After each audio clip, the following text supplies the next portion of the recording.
ہمیں دیکھنا ہے کہ شفافیت آئی ہے، شفافیت کم ہوئی ہے یا شفافیت ختم ہوئی ہے۔ پہلے کہا جاتا تھا کہ مقدمے لگنے سے پہلے ہمیں پتہ ہے کہ فیصلہ کیا ہوتا ہے، اب تو مجھے خود پتہ نہیں ہوتا ہے کہ میرے ساتھ دائیں بائیں طرف جو لوگ جج صاحبان بیٹھے ہیں وہ کیا فیصلہ کریں گے۔ تو بینچز کی تشکیل بھی آپ خود ہی آزما لیں، آپ سب پریکٹسنگ وکیل ہیں، کہ آپ کو اگر پتہ چل جاتا ہے کہ کیا کیس لگنے سے پہلے اس کا فیصلہ کیا ہوگا، تو اس میں بھی اگر آپ سمجھتے ہیں، آپ کو پتہ ہے، تو شفافیت نہیں ہے۔ اگر آپ اس نتیجے پہ پہنچتے ہیں کہ ہمیں پتہ نہیں ہے، تو شاید پھر یہ اس بات کو تسلیم کرنا پڑے گا کہ شفافیت آئی ہے۔ دوسری بات، کوز لسٹ میرے آنے سے پہلے ہر جمعرات کو ایک تو بینچ تشکیلوں کی ہوتی تھی، یعنی کہ کون سے ججز بیٹھیں گے اور مقدمے سنیں گے، اور دوسرا جو مسئلہ ہوتا ہے وہ کیسز کا، کہ یہ کیس لگے یا نہ لگے اور کس کے پاس لگے۔ تو اس سے پہلے جمعرات کے روز ہمیشہ چیف جسٹس کی منظوری کے لیے کوز لسٹ ہفتے کی بھیجی جاتی تھی۔ چیف جسٹس صاحب اس کی منظوری دیں، چیف جسٹس صاحب اس کو تبدیل کریں، چیف جسٹس صاحب اس میں کیس نکلوائیں یا اس میں بڑھائیں، یہ وہ کرتے تھے۔ اس کی گنجائش میرے نظر میں سپریم کورٹ کے رولز 1980 کے بالکل نہیں، تو یہ چیز ختم کر دی گئی۔ وہ دن ہے اور آج کا دن ہے۔ میں نے کوز لسٹ منظوری کی، کوز لسٹ میرے پاس نہیں آتی، اس کی میں نے شکل بھی نہیں دیکھی ہے۔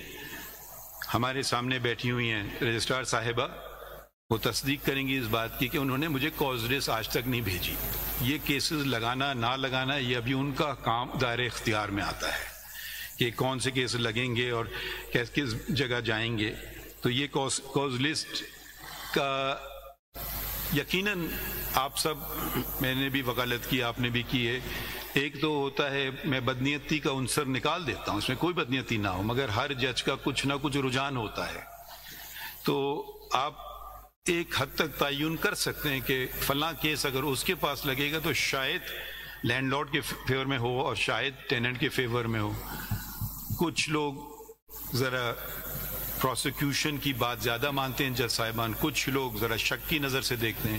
تو یہ چیزیں ہر سسٹم میں، دنیا کے ہر سسٹم میں تھوڑی بہت، ایک جو آپ کے 10-20 بلکہ نہیں 40 سال کا جو تجربہ ہوتا ہے، آپ کچھ اس سے سیکھتے ہیں اور آپ کا رجحان کہیں نہ کہیں جاتا ہے۔ تو اس میں اگر آپ ایک سوچ سمجھ کر کے کیسز لگائیں تو میرے خیال میں یہ شفافیت نہیں ہے۔ اب آپ ایک رینڈملی کیسز لگیں اور وہ قسمت کی بات ہے کس کے پاس اس کی سنائی ہو۔ کوشش تو یہ ہونا چاہیے کہ ہر جج وہی فیصلہ کرے جو دوسرا، اگر ہم ایسا، آپ کو بھی پتہ ہے جو لوگ پریکٹسنگ وکیل ہیں کہ ایسا نہیں ہوتا ہے۔ ہر وکیل کو بھی اکثر چاہتے ہیں کہ میرا کیس فلاں بینچ کے پاس لگے، یہ بھی ختم ہو گیا ہے۔ تو وجہ ہوگی نا کہ کیوں چاہتے ہیں، اس لیے نہیں کہ ان کے کوئی تعلقات جج کے ساتھ ہیں، مگر وہ ان کو پتہ ہے کہ بھئی یہ ان کا رجحان کچھ اس طرف ہے، تو شاید یہ میرے لیے اس کے لیے بہتر نہیں ہوگا۔ تو یہ ہم نے ختم کر دیا سسٹم۔ دوسری چیز جو ختم ہو چکی تھی، جو پہلے ہوتی تھی، وہ ماہانہ کوز لسٹ، ایک دم سے کیس لگ جاتا تھا۔ میرے ساتھ خود جب میں پریکٹس کرتا تھا لا، مجھے فون آتا تھا AOR کا، جی کل آپ کا کیس لگا ہے، تو مجھے تو پورا وقت نکل جاتا تھا کہ وہ ایک میں فلائٹ پکڑوں۔ اب تو خیر یہ سہولیت ہے کہ ہم وکیل جا سکتے ہیں رجسٹری میں اور وہاں سے سنوائی ہو سکتی ہے، مگر اس وقت تو بڑی مشکل سے کبھی کبھی پہنچنا ہوتا تھا اسلام آباد۔ تو اب ماہانہ کوز لسٹ شروع ہو گئی ہے کہ سب کو پتہ ہو،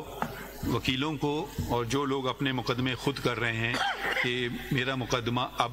کب لگے گا تو میں تیاری اس کی کر لوں، کیونکہ کئی سال پہلے انہوں نے فائل کیا ہوتا ہے، ایک دم سے آ جائے تو ذرا بہتر تیاری کرنے کا موقع، تیاری کرنے کا موقع ملتا ہے۔ ایک مشورہ صدر صاحب نے مزید دیا، اور یہ بھی صدر صاحب نے میرے خیال میں ہم نے شروع میں میٹنگ کی تھی وکیلوں سے، اور انہوں نے ان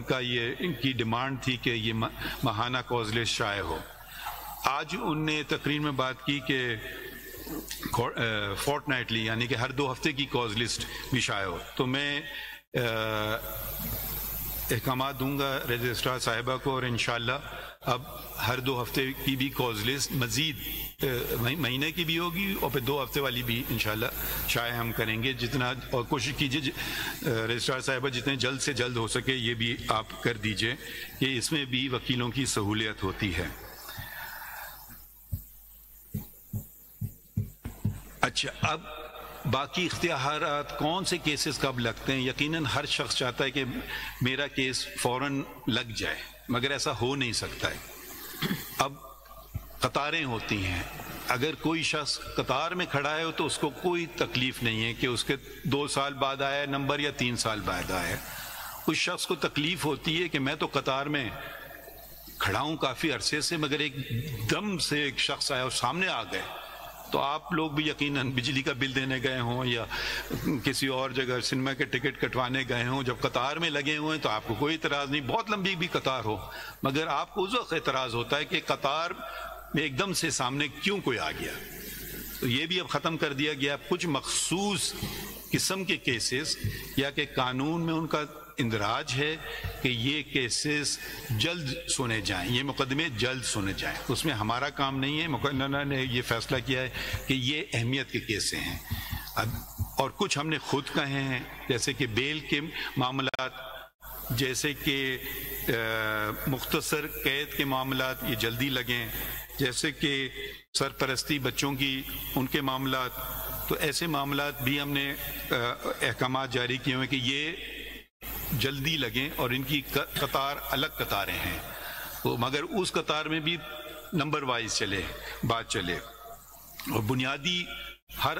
جو ان قطاروں میں جو الگ قطاروں میں نہیں آ سکتے اس میں ایک ہی اصول ہے، فرسٹ ان فرسٹ آؤٹ، مطلب پہلے آپ نے اگر مقدمہ دائر کیا تو اس کا فیصلہ پہلے ہونا چاہیے جو بعد کے مقدمے کا ہو۔ تو اس کے علاوہ اب ہمیں supreme court practice and procedure act میں جو کچھ اور بھی تقاضے ہیں وہ بھی ہم پورے کرتے ہیں، اور کمیٹی تو تشکیل دی جاتی ہے۔ اب مجھے کبھی کبھی ہنسی آتی ہے کہ جو پرانے صحافی بھی ہیں، جب ان کو کچھ بات پسند نہیں آئے تو کہتے ہیں چیف جسٹس نے مقدمہ نہیں لگایا۔ چیف جسٹس مقدمہ نہیں لگا سکتی، اب کمیٹی لگاتی ہے،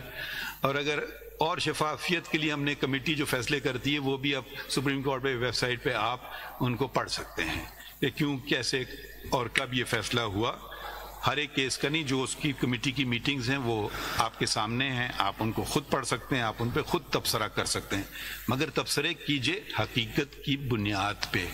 مفروضوں پہ نہیں۔ آپ کی بھی ذمہ داری ہے کہ سچ بتائیے، سچ بولیے۔ اب یہ میں بحیثیت جج نہیں کہہ رہا ہوں، آپ اگر غور کریں اور سوچیں کیا آپ کی والدہ صاحبہ اور آپ کے والد صاحب آپ کو اس کے برعکس کچھ کہیں گے تو پھر کر دیجئے۔ تو یہ بھی شفافیت کی طرف ایک قدم ہے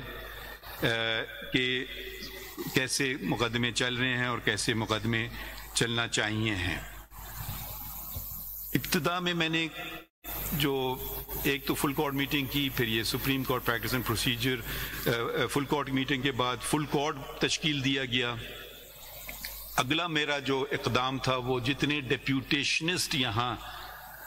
عرصے دراز سے بیٹھے تھے سپریم کورٹ میں، مختلف اداروں اور مختلف کورٹوں سے جو یہاں آئے ہوئے تھے، ان کو رخصت کیا۔ ڈیپیوٹیشنسٹ کا قانون یہ کہتا ہے کہ ڈیپیوٹیشنسٹ 3 سال کے لیے آ سکتا ہے،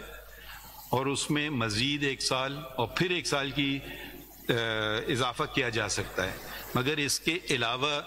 نہیں۔ غیر قانونی عمل ہے کہ ڈیپیوٹیشنسٹ بیٹھے ہوں۔ تو میرے خیال میں یہ ایک پہلا ایڈمنسٹریٹو میجر تھا جو میں نے کیا کہ ڈیپوٹیشنز جتنے ان کے مدتیں پوری ہو گئیں وہ اب جائیں، کیونکہ یہ بھی ایک اچھا ہیلتھی انسٹیٹیوشن نہیں ہوتا ہے کہ جب اب مجھے بھی نہیں پتہ مقدمہ یہاں ہے، جو مقدمہ اگر رجسٹرار اور یا کوئی لوگ باہر سے آئے ہوئے ہیں اور جو ڈیپوٹیشن بیٹھے ہوئے عرصے دراز سے، تو وہ خود بھی کافی ہوشیار ہو جاتے ہیں کون سے مقدمے لگیں اور کون سے مقدمے نہ لگیں. تو یہ ڈیپوٹیشنز ہم نے واپس کیے، اور یہ کیونکہ قانون اس بات کی اجازت ہی نہیں دیتا ہے کہ ایک مدت سے زیادہ ڈیپوٹیشنسٹ ہوں. اچھا، ان ڈیپوٹیشنز کے بیٹھے ہونے سے ایک منفی جو نتیجہ نکلتا تھا، وہ جو یہاں سپریم کورٹ کے اپنے ملازمین ہیں ان کی ترقی رک جاتی تھی، کیونکہ اگر کوئی اسسٹنٹ رجسٹرار باہر سے آیا ہوا ہے تو اور اس کی مدت پوری ہو گئی، تو وہ ایک اور شخص جو کہ اب اس اہل ہے کہ وہ اسسٹنٹ رجسٹرار بن سکے، وہ اس پہ پروموٹ نہیں ہوگا. جب وہ پروموٹ نہیں ہوگا، اس کا اگلا پروموٹ نہیں ہوگا، اس کا اگلا پروموٹ نہیں ہوگا، اور یہ ایک زنجیر کی طرح آپ سمجھیں ایک چلتی رہتی بات ہے. تو یہ بھی جب گئے ڈیپوٹیشنز، ان کے بعد سپریم کورٹ کے ملازمین کی ترقیاں شروع ہوئیں، تو 146 ملازمین کو ترقی ملی جو ہوئی. ان یہ دیکھ کر کے کہ وہ پہلی بات ہر اس کے لیے ہوتا ہے کہ آپ جتنا اس کا پیریڈ ہے وہ پورا اس نے کیا ہے، اور پھر وہ کمیٹی فیصلہ کرتی ہے کہ آخری منظوری میں دیتا ہوں، مگر میں اس عمل میں شامل نہیں تھا، کمیٹی کے ذریعے ہوا. اور 146